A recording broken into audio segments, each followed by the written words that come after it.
بسم اللہ الرحمن الرحیم نحمدہ ونصلی ونسلم علی رسولہ الکریم۔ تمام دیکھنے اور سننے والوں کو السلام علیکم ورحمۃ اللہ وبرکاتہ۔ اللہ تعالیٰ حضور رحمت عالم صلی اللہ علیہ وسلم کی ساری امت پہ کرم فرمائے، پاکستان کو استحکام عطا فرمائے۔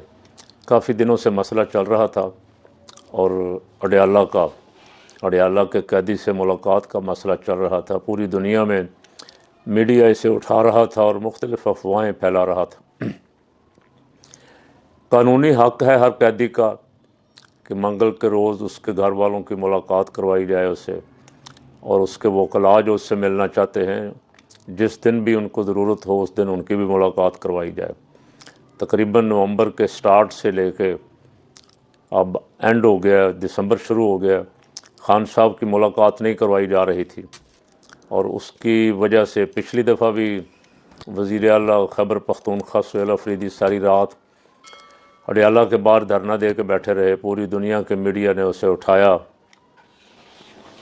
اور پابندی لگانے والے اگر سوچیں جو ملاقات روک کے بیٹھے ہوئے تھے، تو اس ساری رات کے دھرنے سے اور پھر تقریباً انٹرنیشنل میڈیا کی کوریج سے کو حکومت کو نیک نامی ملی، کو عوام میں آپ کی نیک نامی ہوئی۔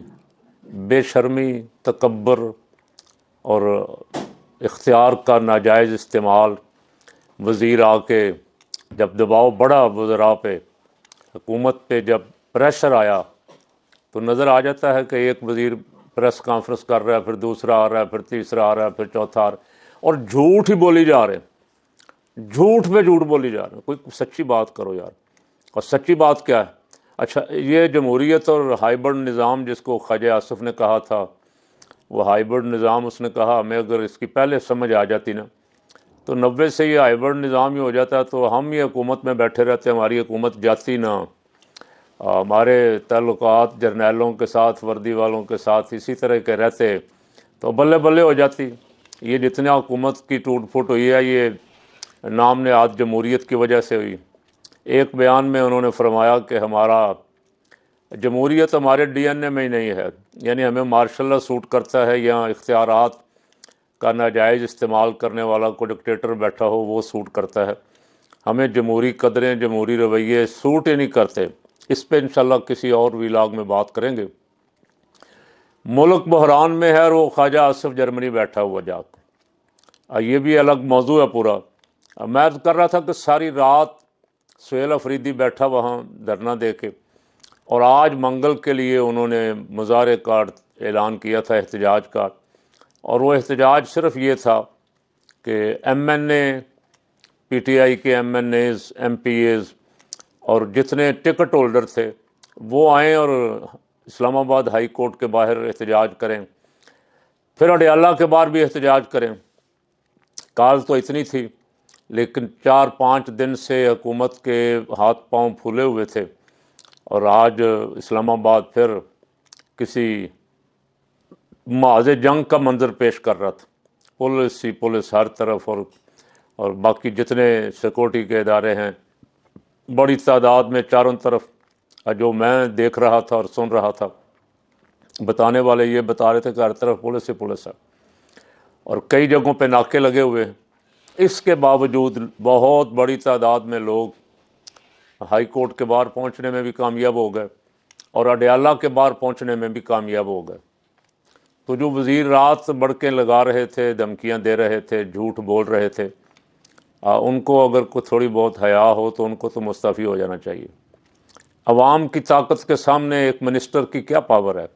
عوام کی طاقت کے سامنے جو بھی کھڑا ہوگا، آپ نے دیکھا بہت بڑی ڈکٹیٹر تھی حسینہ واجد، اپنے مخالفین کو جیلوں میں ڈالا ہوا تھا، پھانسیوں پہ چڑھایا، اور کوئی سیاسی جماعت جس کو وہ سمجھتی تھی مجھے چیلنج کر سکتی، اس کو سر بھی نہیں اٹھانے دیا، ان پہ پابندیاں لگائیں۔ لیکن جب عوام نکلے تو وہ کدھر گئی؟ اور اس کو جو کھانا پکا کے رکھا ہوا تھا وہ کھانے کا موقع بھی نہ ملا۔ فرعون موسیٰ علیہ السلام کی قوم کا پیچھا کرتا ہوا دریا میں کود گیا، اسے رستے بنا کے دے دیے گئے کہ آ جاؤ بھی تم بن رستوں پہ۔ درمیان میں پہنچا تو وہ رستے تو غائب ہو گئے، اور فرعون ڈبکیاں کھا رہا تھا، ڈبکیاں کھا رہا تھا، مر رہا تھا، پانی اس کے